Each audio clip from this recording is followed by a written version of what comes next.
Good morning, good afternoon, good evening, good whatever time of day it is. Thank you for tuning in to Conversations with Dr. Don. The show is produced and broadcast from Portland, Oregon, USA. And for your first-time viewers, Conversations with Dr. Don is an ongoing series of one-hour standalone talk shows where I interview interesting people like most of you out there about who they are as unique, one-of-a-kind individuals, and about whatever it is we've decided to talk about. Tonight we'll be talking about the sanctuary movement in Washington County, Oregon.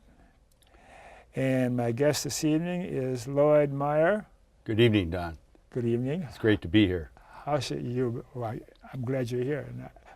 I'm always nervous when I start out. It always works out this way. I've been doing 17 years, and I'm still nervous. I'm trying to channel my nervousness as best as I can myself, Don. You're doing fine. You're looking pretty relaxed, yeah. Yeah. And I met you at the airport, someplace on the West Coast. Yeah, this past summer. You know, I watch your program on occasion, and I think we were getting on a plane in San Jose, California, to come to Portland, and so I introduced myself and said hello. And you seemed to be very personable, and even asked if I'd like to be on your show. And I said, well, that'd be a thrill, but what would you want me to talk about? And you told me anything. I could talk about anything, and you gave me your card. Yeah. So and then here we I are. met you at the dealership here in Beaverton. Yeah, we both had our cars in the shop the other day, and I said hello to you again. I saw you again. So. And we figured we had time to kill, so we did kill some time. Yeah. So thank you for inviting me here. I appreciate being here to talk about the sanctuary movement. You're going to have a good time. I'm going to do my best. And the Conversations with Dr. Don show consists of two major segments. In the first segment, the Who Are We segment, I talk with my guests a little about who they are personally so that we might get a bit of an appreciation of why they say what they say. In the second segment, we will talk about the sanctuary movement in Washington County, Oregon. Okay. I'm starting to relax a little more. Very good. You? Yeah. Okay, shall we start? Very good. How are you feeling right now? Well, I'm glad to be here. I'm a little nervous being in front of the camera. One of the things that I deal with, and I'll just say it up front, Dr. Don, that I suffer from Parkinson's disease. And so one of the symptoms is tremors. And so you may see me moving back and forth a little bit, but I'm doing all right today. So I'm glad to be here. I'm glad you're here. I'm glad to be able to talk about the sanctuary movement as well. You betcha. You bet. And, okay. You ready for the questions? Yeah. Why don't you ask me why I'm interested in the topic? I'd be happy to give a little background as to why I'm interested. Sure. We'll get to that in the second part of the show. Right okay. Now, I'm interested in you personally. You want to talk about if I ask your best friend, who is Lloyd? What would your best friend say? Pretend you're your best friend. Lloyd is what? I think my best friend is just off camera, sitting right next to us. My wife is off camera a little bit. I would say that my wife is my best friend. Your wife is your best friend? And if she's talking about you to somebody, she'd say, Lloyd is what? Be her. Pretend you're her. We've been together 35 years. And 35 years? 35 years. We've been married 32 years, I think it is. So, and, well, I probably would want her to speak for herself, but I think if she asked me what the quality that she most enjoys about me is that I tend to be outgoing and very friendly to new people and strangers and enjoy company and being with friends. And so I think that would be one thing that she might tell you if you asked her directly. Tell the viewers what her name is. My wife's name is Marie Meyer. She has a Chinese name, Liao Fangping, and but she goes by officially here in the States by Marie Meyer. Yeah. Does she like you? I think she likes me a lot. I like her. I got to tell the viewers, she's in the studio with us right now, sitting over on the sidelines, but she won't be on camera. Yeah, she's smiling right now. Yeah. Okay, maybe next time we'll invite her to come in. All right. And when and where were you born? Well, not too far from here. I think it was a Good Samaritan Hospital, so I was born here in Portland. I'll be 63 years old at the end of the month here next week, so I've spent most of my life here in Portland and grew up in Tigard, and was part of a family of 7, including my parents. And right now we live here in Beaverton. We've lived here in Beaverton for almost 20 years now, 19 years I think it is. So. You mentioned Parkinson's. How long have you had Parkinson's? Well, it's a gradual, they call it a progressive disease, yes. and it's gradual. I started getting the symptoms, 7, 8, 9 years ago, and at first it wasn't too debilitating. It usually is a tremor. In my case, it started out as a tremor in my right arm, right hand, and then it's kind of progressed. So I've had the disease for about 10 years. Yes. So tremors are involved, stiffness is part of it, muscle stiffness, and balance is a big thing. Yeah. So it hasn't affected your courage, huh? I'm here today in front of my cameras and talk about it. Actually, this is a challenge. I've spent I've been a teacher for a lot of years in different locations and in different types of settings, and I enjoy public speaking, and so it is a challenge for me to appear before a camera and to speak publicly, just because of the fact that I have the tremors as one of the symptoms of Parkinson's disease. So I'm trying to take it straight on. Yeah. Well, my hat's off to you. Thank you very much. Continuing on, you told me when and where you were born. I didn't warn you ahead of time. I've got 1 or 2 trick questions. Okay. You ready? I'll try my best to field them, sure. Ready for number 1? Go ahead. Why were you born? Why was I born? Why does everybody repeat that question back to me? Well, tell me why. That's a good question, I suppose. Yes, it is, I think. Well, I don't know if I have the answer. I know the biology behind it, but I'm certainly glad that I was born. I'm thankful for being born, and I'm thankful for the life that I've been given. So when you ask about why, and that's an existential question, I think. Of course. And so I tend to think that maybe God has something to do with it, Okay. So I appreciate the question. Yeah. My answer is always right here for me, 'cause I've been doing it so many years. I was born to be kind. Yeah. To be loving, to be friendly, to be nice to people. That's what I think. That's a great mission, Dr. Don. Because I'm a recovering Roman Catholic. Okay. Yeah. I was an altar boy for many, many years. Yeah. And it's all boiled down to my being a skeptic or agnostic or something like that. And I've sorted it all out, and this is as far as I've gotten so far. That's a good rubric to work. That's a good operating principle, I think. And I think that really ties into as what we're going to talk about in the second half. Okay. Kindness. I think if I may say something about the sanctuary movement, I think with the election of our current president, many people were concerned about the things that he had said during the campaign and the things that he's doing.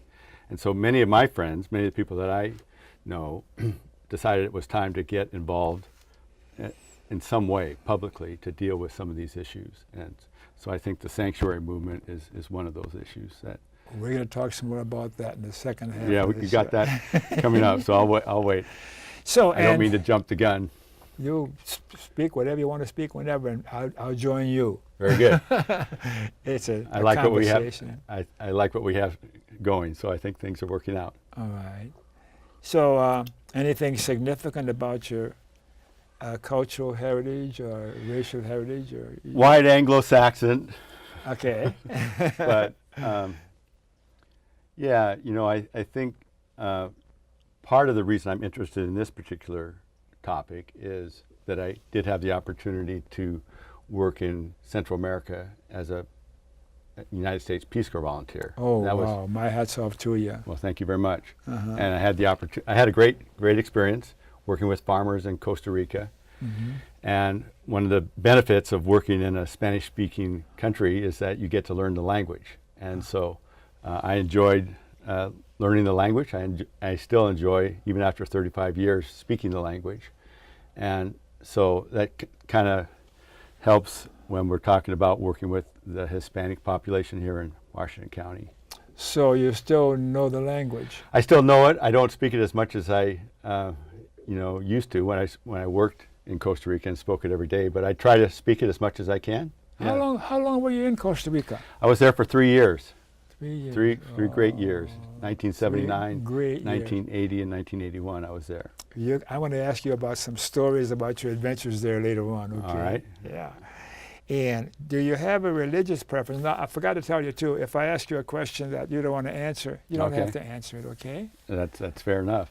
Do you have a religious preference or none at all? Yeah. Well, no. I'm a Christian, and I belong to a Lutheran church here in Beaverton, St. Andrew Lutheran Church, and I've been a practicing Lutheran most of my life. Yeah. So I feel very comfortable there. You attend services at the church? Yeah. Usually, I try to. Yes. I'm fairly active in the church. I've been a member of this particular Lutheran church for, ever since we moved to Beaverton, which was about 19 years ago. So.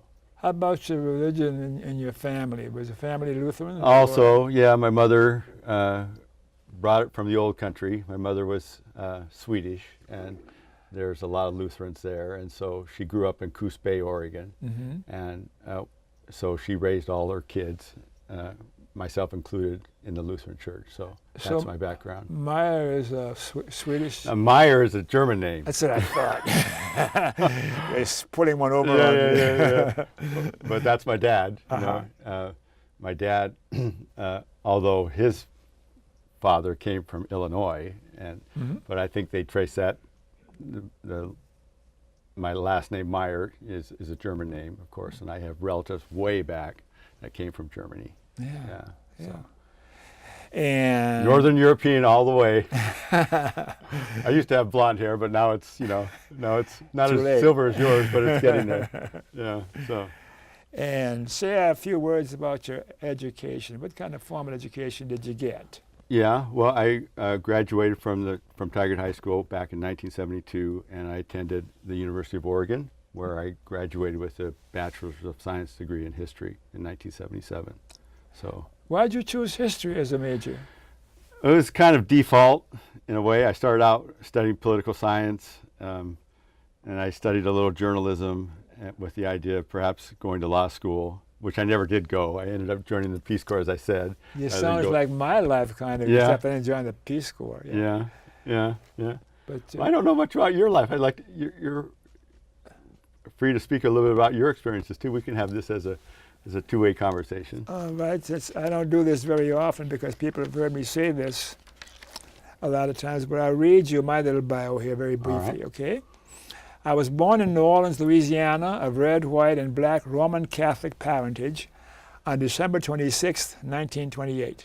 Wow. Today I am a-religious and accepting of all others. I'm a retired PhD clinical psychologist and present-day television broadcast journalist. I'm the 12th of 12 children, am married, and am the father of 5 daughters by a first marriage. Wow. Politically, I'm a progressive populist activist. Progressive populist activist, that's always hard to say. I think I understand. Still learning how to live lovingly. I'm still learning how to live lovingly.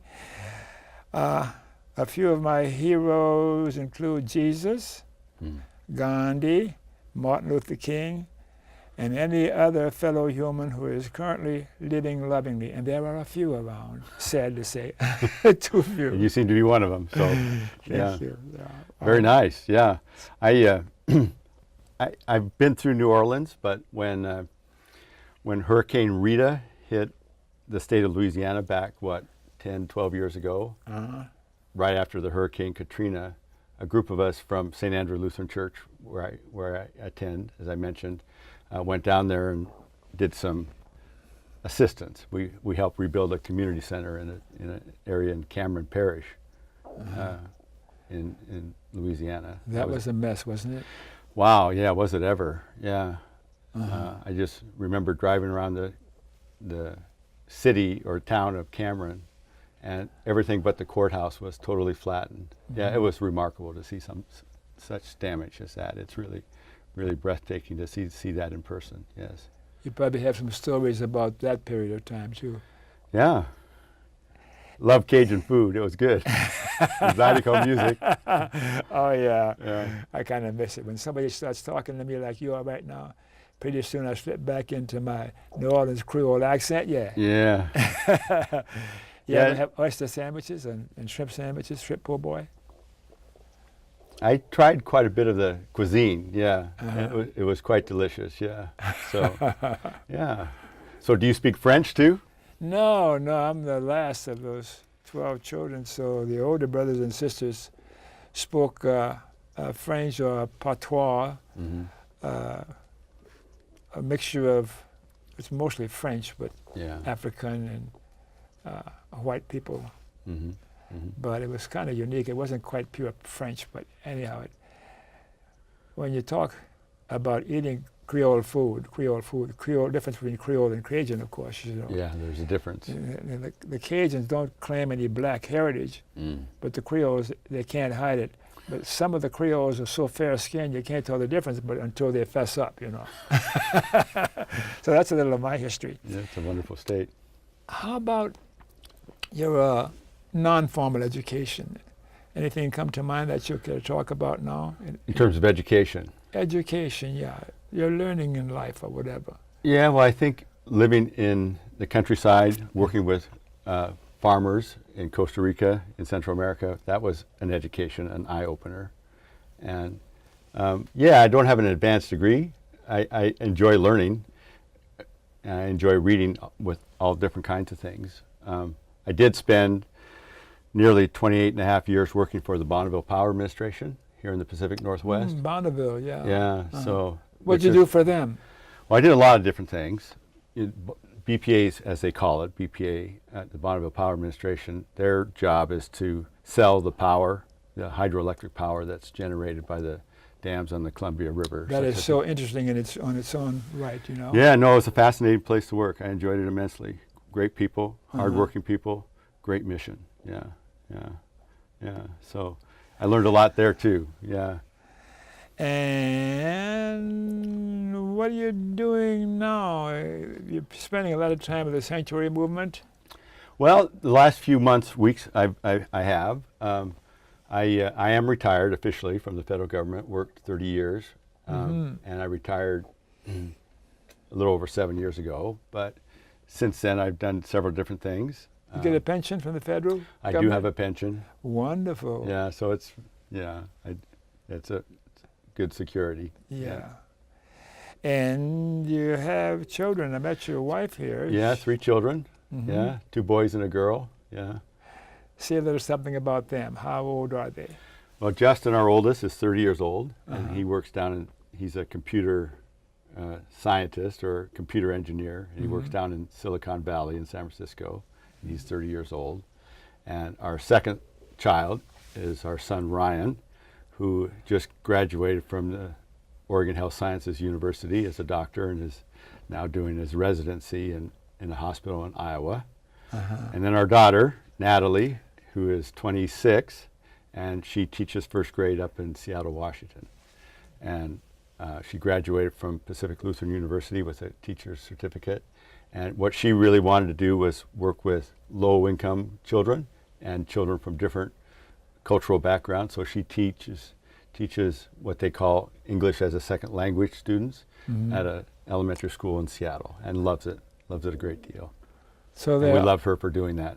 They're all educated. They're enjoying their life and their education. Yeah, I give credit for all that to my wife Marie, and she made sure that the kids got a great education and pursued their dreams. And I just we're both very proud of what our children have been able to accomplish in their lives so far. And rightly you should be. Has she ever taught you anything that you didn't know? My wife? Yes. I've got a trick question for you. You only get 2, right? Yeah, only 2 trick questions. That's enough. My wife is from Taiwan. Her parents came from the mainland China, and so she's very Chinese. She's an American citizen and has lived here, I think, more years than she lived in Taiwan. But married to someone from a different culture is a great addition to the marriage, because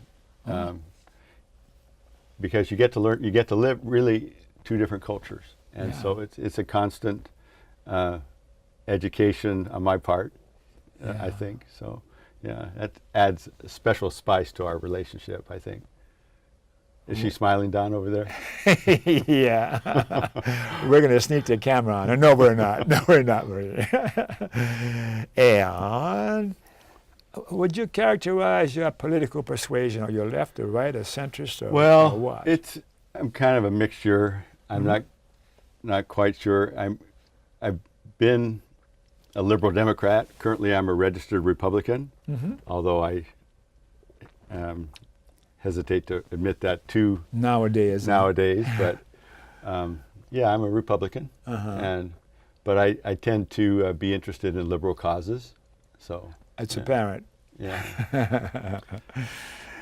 And do you have any memberships in political, social, or civic organizations that you care to mention? Some people do, some people don't. Some people have a whole list of them. Yeah.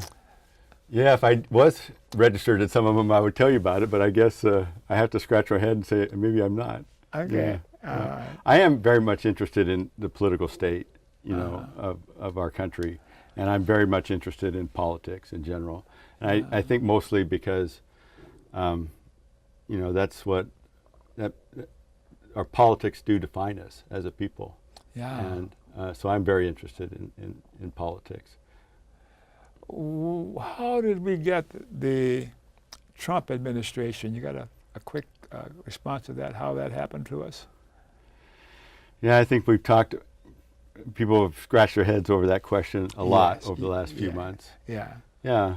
I'll take a cue from your card here and try to be kind to everyone, including our president. Yeah, of course. I think that, I'll try to speak kindly, as kindly as I can. But I do think that he has taken such radical positions, extremist positions on certain issues, that it's important for the rest of us to fight back. And it's important for the rest of us to speak up about what we believe. And Speaking up is so critically important.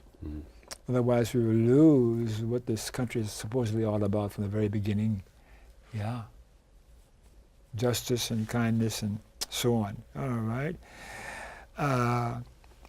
Any persons from the past in your life or alive today that you particularly admire or look up to? people I've known, you would say? Whether you've known them personally or know of them. Somebody that you can have an opinion about just from what you know of those persons. For me, I can tell you Jesus is one of them, even though I'm an agnostic now. But Jesus is one of the human beings, and God or not, I don't know about that, but I believe the record shows he was a human and he walked on the earth too. But his whole idea about what a human being's responsibility is to be kind and to be loving and like that. He seemed to have tremendous insights into the human nature, and the stories that we read in the New Testament about Jesus and how he treated people and how he saw through people, and how he didn't condemn people, are all remarkable. Yes. And, reading the gospel stories of his life and in his ministry, I think, as it sounds like it benefits you, it certainly benefits me. Sure. Yeah. And of course, being a Christian, as I mentioned, and sometimes evangelically so, it is more than just knowing about an historical figure, but as a Christian, I definitely believe that he's with us now, and he guides us and can communicate with us, and so that relationship is special. So, but you ask who I respect or who I look up to. I mean, there's been lots of people, I would say, but Check off one or two more. The first person that occurred to me was my father. Okay. My father lived 94 years. And 94. And salt of the earth, a rock, raised 5 kids, and he's just someone, his steadiness and his, he was a no-nonsense person, but it's someone that I deeply respect and love. Yeah. both my parents in that respect. You look up to them even today, huh? I certainly do. Any politicians you can look Current up politicians? to? Any politicians at all that come to mind? Uh, I like JFK, for example. And well, I was definitely inspired by John F. Kennedy in terms of, as a Peace Corps volunteer. That was the Peace Corps was one of the programs that he started. Yeah. And so, yeah, I think the idealism that he engendered during his short 3 years as president, and the fact that a lot of that idealism that he spoke about was embedded in the Peace Corps is something that has inspired me. Yeah. Why did you decide to go to the Peace Corps? Well, that's a good question. As I mentioned, I was planning on going to law school. That was my intention. But after graduating from the University of Oregon in 1977, I went to work for the Washington County Museum out in Hillsborough. And back then it was in a house on 641 East Main Street. And some of the people that I got to know in Hillsborough were working with the Hispanic population of Washington County. And one of the people that I worked with had been a Peace Corps volunteer in the South American country of Colombia. And I was 23, 24 at the time, and she turned to me and says, "Lloyd, why don't you consider joining the Peace Corps?" So I said, okay. And that's kind of what got me interested in signing up, and it was the best decision in my life, I think. The fact that to spend 3 years in Costa Rica working with farmers, trying to improve people's lives, living in a different culture, speaking a different language, eating different kinds of food, and really trying to live out the ideals that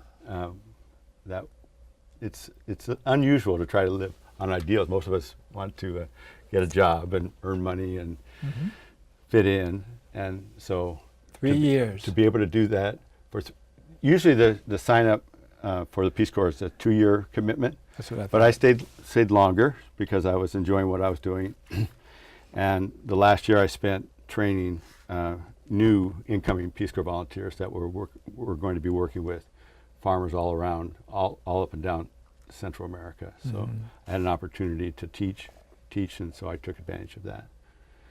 So sounds like you had some enjoyable experience down there. it was wonderful. Yeah. Yeah. Well, if I don't take a break now, my director's going to yell at me, so we better take a break for a couple minutes, Okay. and then we'll come back and talk about the sanctuary movement. Very good. Okay, Mr. E.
Here we go, we're back. Thanks for staying tuned.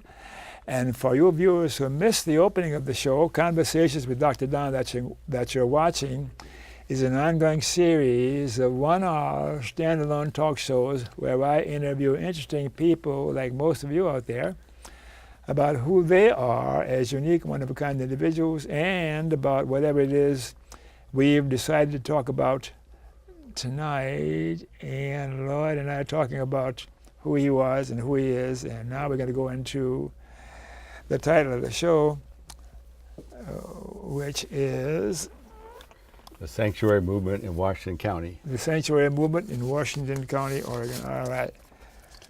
So Let's get started here. What is the sanctuary movement? Well, first of all, I should say that I am no expert on the sanctuary movement, and I don't represent any official position today speaking about it. But there's a group of churches here in Washington County that are interested in standing up for fairness for the what are called the DACA children, and that's the Deferred Action for Childhood Arrivals, and that's part of the sanctuary movement. I think the sanctuary movement is a way for churches. A lot of people that are involved are doing it through their church to make sure that people that are here without U.S. citizenship but have been here most of their lives are treated fairly and are not deported presumptuously, I would say.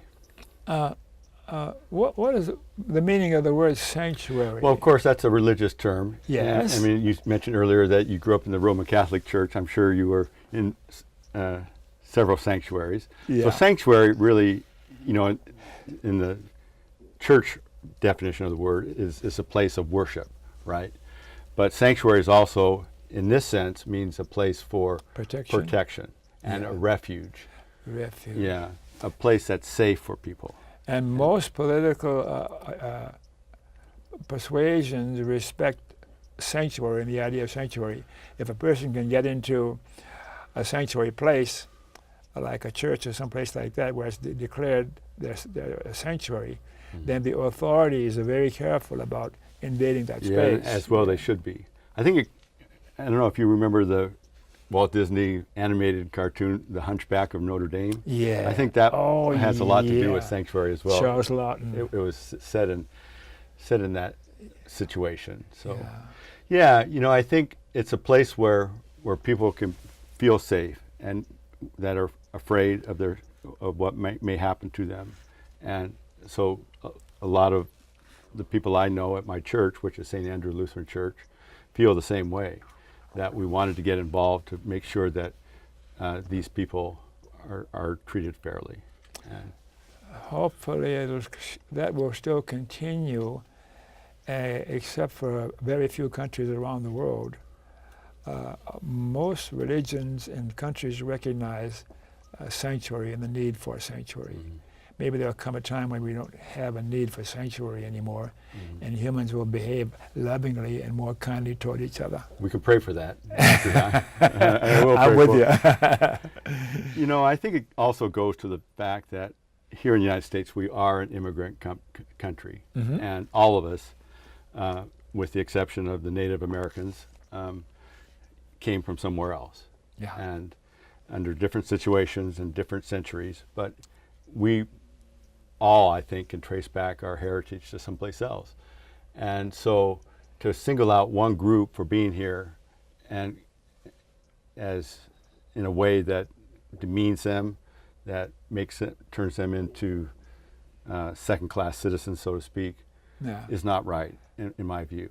And so especially some of the people that I've met, one person in particular that I've met I think she is 24 years old, was born in Mexico. Her mother brought her to Oregon when she was 4. She grew up in Hood River, Oregon, went to schools there, went to Lower Columbia Community College, is married, has children here, and has lived here all her life. And I think this particular person probably is bilingual, speaks Spanish and English, but this is her country. Oregon's her state. She came here when she was 4. When she was 4.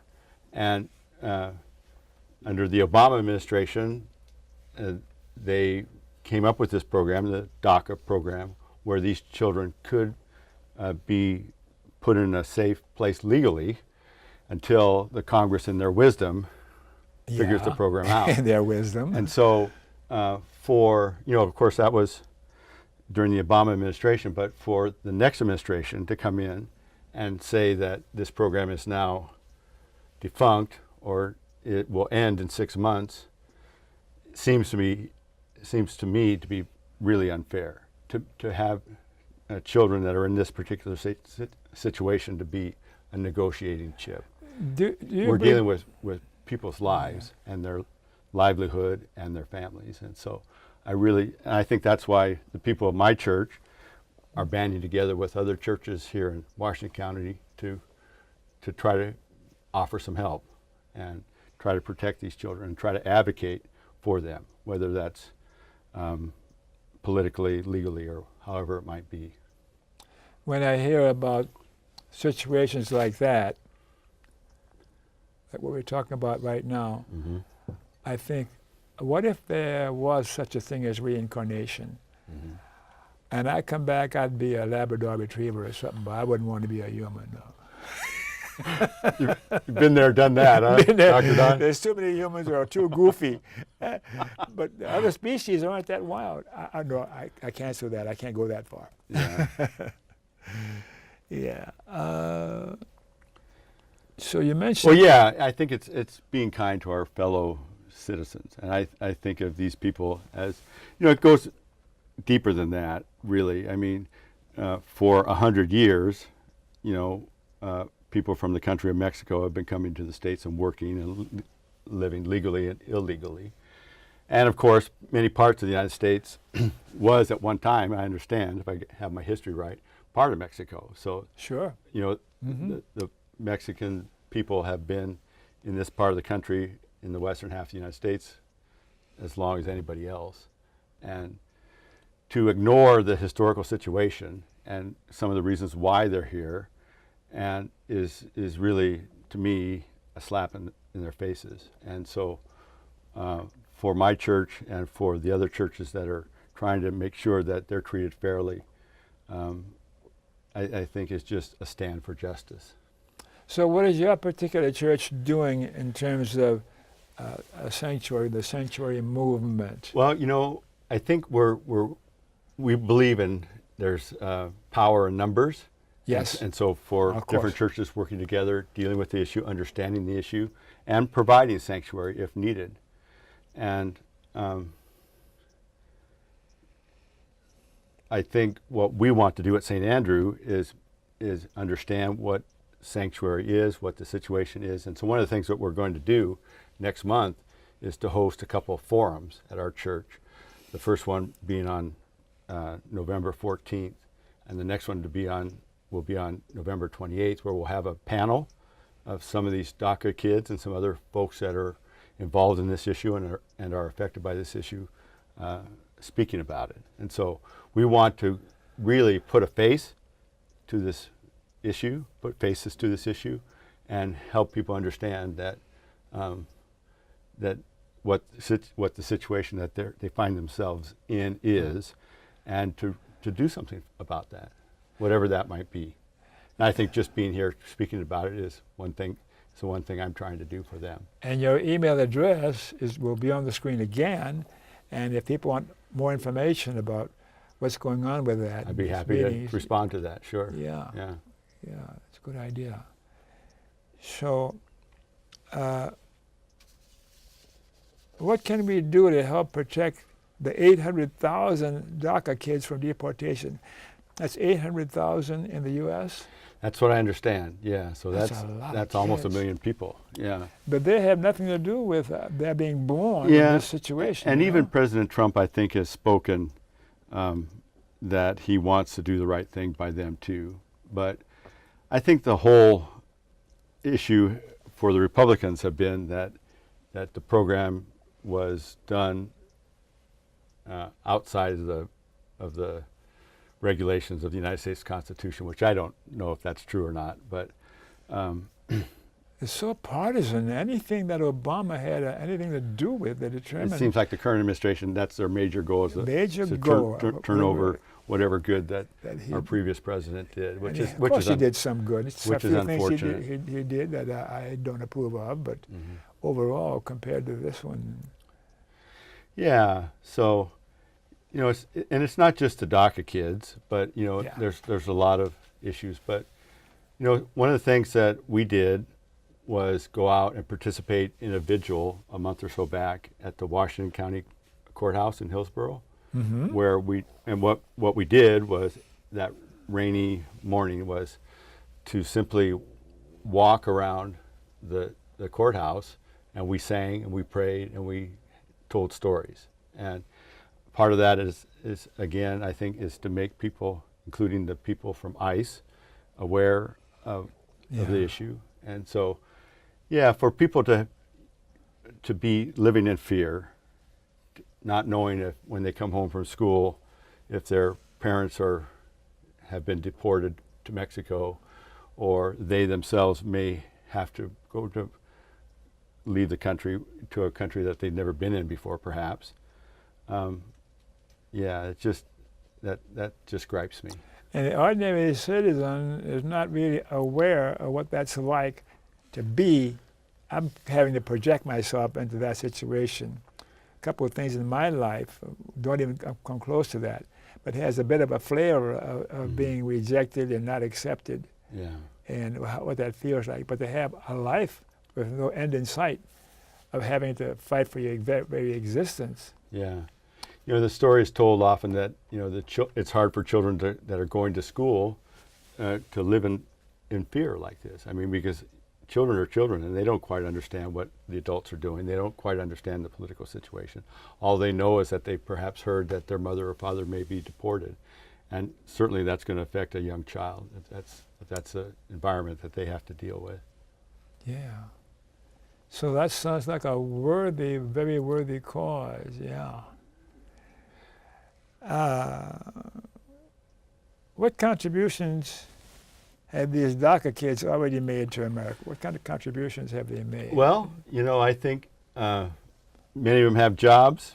The person I mentioned earlier is working and raising a family here, educated. So these young people, I think in general, add tremendous value to our country. They're already participating. They're already educated. They're already contributing to society. They're already working. They're already holding down jobs. They're already serving in the military.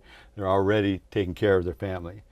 You know, they're already in all but the legality of it. They're already American citizens. And so, for me, rather than use them as a negotiating chip in Congress to work out an overall immigration plan, it just seems to me that we need to encourage our Congress to act quickly and give these people a peace of mind that they, so, in my view, so richly deserve. That should be a primary effort that our Congress should be involved in, doing something about the situation of those people having to find sanctuary and somewhere clear the route for them to go ahead and become American citizens and enjoy the fruits of what our Constitution is about. Amen, Dr. Don. Amen, yeah. I think Jesus would approve too. Yes. I mean, you asked earlier about religion, about Jesus, and about what I believe. Sure. I think the New Testament stories are so rich with really helping the oppressed, helping the poor, Sure. helping the hungry, helping the fearful. And that's what I believe really is true religion. And so to be involved in something like this, where we're trying to make sure that not only the law is fair, but these people themselves are protected and made whole, kept whole. Mm-hmm. Okay.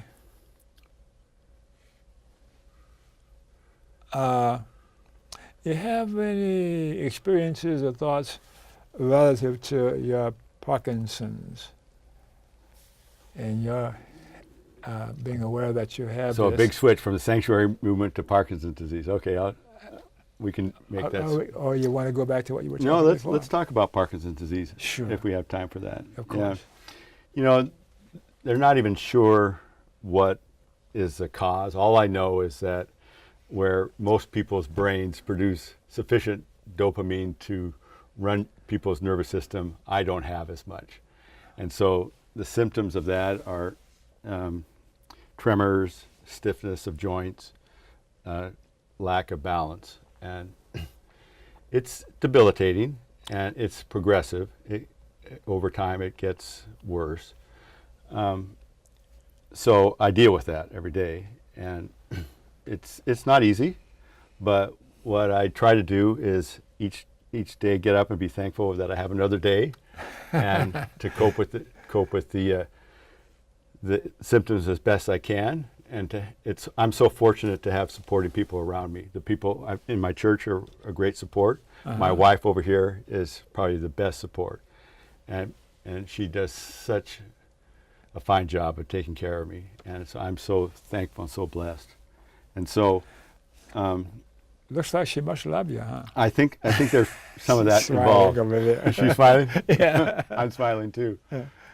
One thing someone told me though is that I'm almost 63 years old. I'll be 63 next week, in fact. Is that if we live long enough, all of us are going to get something, right? Yeah. Our bodies simply wear out, and so in my particular case, my head my brain got ahead of my body, I guess, and so this is my particular ailment that I do my best to combat. And it's fairly common. I don't remember the numbers of people that have Parkinson's disease in the United States, but I think it's in the millions. Yeah. And we have such a great advocate in Michael J. Fox. Yes. He's done so much Yeah. to provide awareness of what the disease is, and to provide advocate for monies for research into how to perhaps even someday cure the disease. So. But your mental functioning is okay. Just like you're physiologically affected. Yeah. Does your thinking flow fairly normally? Or? I hope so. You'll have to be the judge on that. Sounds like Maybe the viewers of this program will have a different opinion. I don't know. Yeah, but like anything, the aging process, right, Dr. Don? That use it or lose it, right? Yeah. And we all are fading, physically, mentally. Some people at different paces, at different speeds. But I think as we reach our golden years, we all realize that we're not the same people that we were back in our 20s. Right. And there's things that we can't do like we used to do. But by goodness, we have some fuel left in the tank, and there's still creative ways to live creatively and with purpose. And that's my motto. I think that's my mantra, to try my best to live with what I got, stay active, and to be kind to as many people as I can. This is such an inspiration for me, Don. To be kind to as many people as I can. Yeah. And since we've been talking, I've thought a little more of John Stevens. Years ago, before I went back to school, I was a technical writer in the aerospace industry. Oh, okay. And John was a lead writer, and I worked for him, but then he started going down with Parkinson's. And because somehow or other I was appointed to hang out with him, so we got a separate office on the first floor, so I wouldn't have to deal with the stairs and stuff. So for about 2 years, we shared the same office, our individual desks like that. All right. And he could only do so much work. Yeah. But I hung out with him, and I watched him take the effect on him, and it comes back to me. And John was such a pleasant fella. And I'm not sure what else I can say about that. And if he can hear me somewhere right now, I think he'd appreciate how I enjoyed being with him those years before he that's a nice he finally story. retired. Yeah. But you're not the first Parkinson's person I've hung out with. Yeah.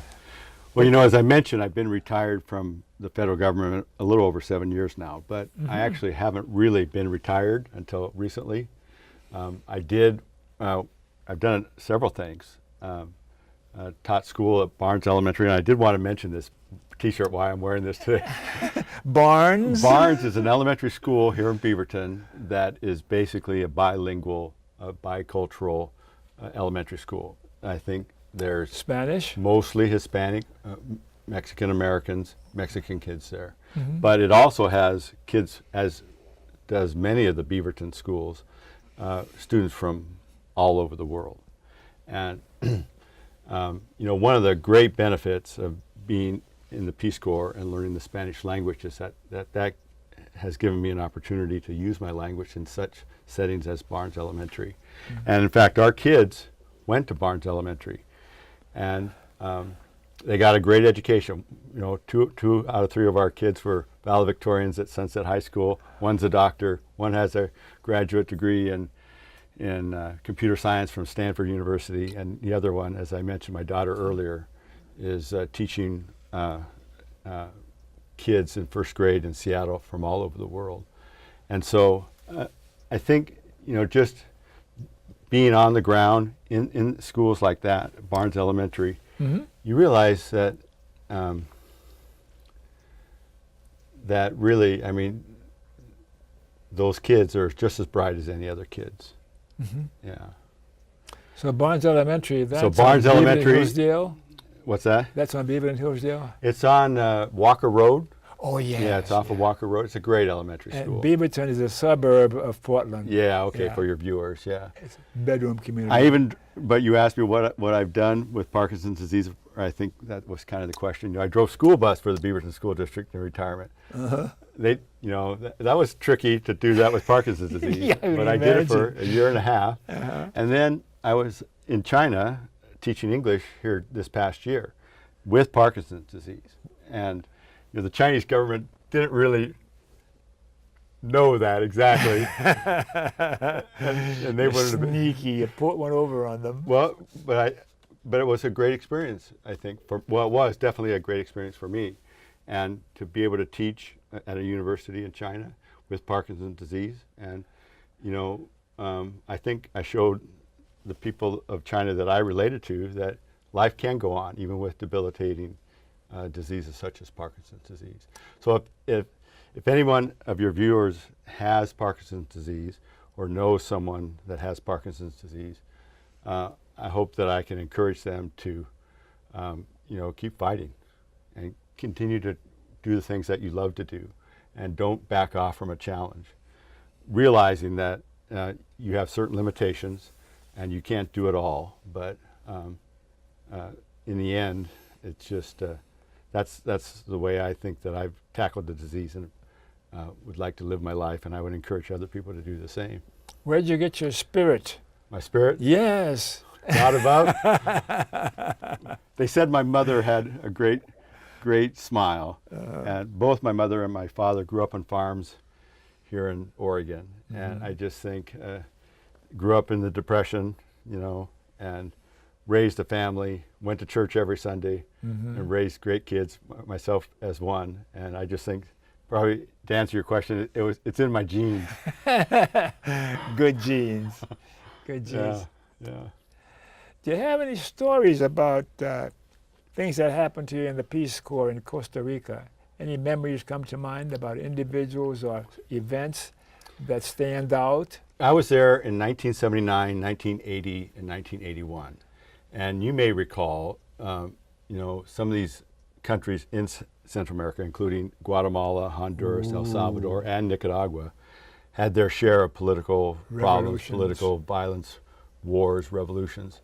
Costa Rica was kind of the golden nugget in the riverbed. No military. No military. Carlos Figueres in 1949 abolished the military and said that we're going to have more teachers than soldiers. And so for years and years, Costa Rica has had one of the highest literacy rates in any third world country, especially in Central America. And they have a democracy. Yes. And a president wins and serves 4 years, and they elect somebody else. They have a vibrant political system. They have a well-educated populace. And what I learned from that is that that was very inspiring. That there's different ways to run countries. Democracies can work themselves out in many different ways, and to have had the opportunity to work with the Costa Rican farmer and to live amongst the Costa Rican people for the 3 years that I did, absorbing their culture, trying to help. I always say, though, Dr. Don, that I was sent there by John F. Kennedy to help poor people, but you know what? Right. They helped me much more than I ever helped them. You know, just the eye-opening experiences of living in a new culture and working with people. It was just enormously rewarding. Well, time is running out now. She's going to yell at me if I don't stop. So. It's gone by quickly, hasn't it? Yeah, it has, hasn't it? So I've enjoyed visiting with you and talking about stuff, and I hope you've had a good time. I've had a great time, Dr. Don. Thank you for having me. And I'd like you to look in that camera and Yes. talk to the viewers. And you got about a minute or so to tell them Oh, anything my. comes to mind. Just Well, anything you want to say. thank to you, them. viewers, for taking time to watch this program. I really appreciate Dr. Don inviting me to speak today, both about the sanctuary movement and our fellow brothers and sisters that are caught up in this situation, and as well as about my dealing with Parkinson's disease and the other things that we've talked about today. So thank you, viewers, for watching, and I'm very happy to have had the opportunity to share my story with you And this maybe evening. next time we'll have Marie come on with you. Yeah, Thanks for coming on. we might convince her. Yeah, thank you. And we have time for a public service announcement, one or two. The ACLU, the American Civil Liberties Union, is an organization I belong to, and I've been a member now for 3,000 years. Oh no, not quite that long. Close. we got to You're the original member.